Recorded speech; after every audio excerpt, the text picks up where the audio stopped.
பூஜை மட்டும் நடக்காம போயிடுச்சுன்னா என் மனைவி வயித்துல இருக்கிற குழந்தை இறந்துடும் மேடம்.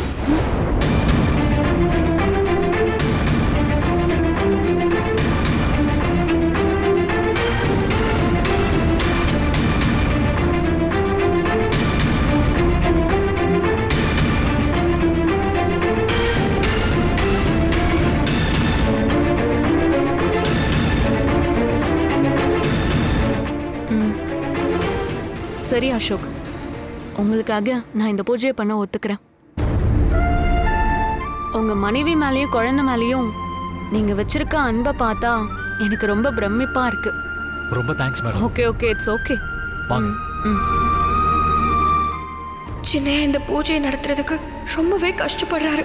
அவர் இப்படி பார்க்கவே என் மனசு ரொம்ப வலிக்குது.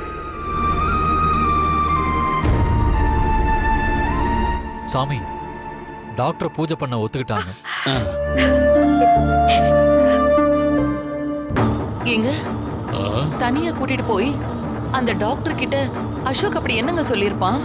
அவ எப்படிங்க நம்ம வீட்டுல பூஜை பண்ண ஒத்துக்கிட்டா? என்ன சொல்லி அவளை சம்மதிக்க வச்சான்னு தெரியலையே. பொறுத்திருந்து பாப்போம்.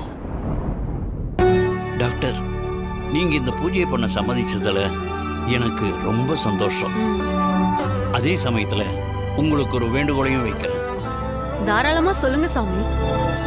உங்களுக்கு இந்த பூஜையை பத்தி நல்லா தெரியுமா? அப்படி தெரிஞ்சிருந்தா தான் நீங்க ஆத்மார்த்தமா இந்த பூஜையை பண்ண முடியும். அப்படி நடந்தா மட்டும்தான் இந்த பூஜையோட பலன்கள் உரியவங்களுக்கு போய் சேரும்.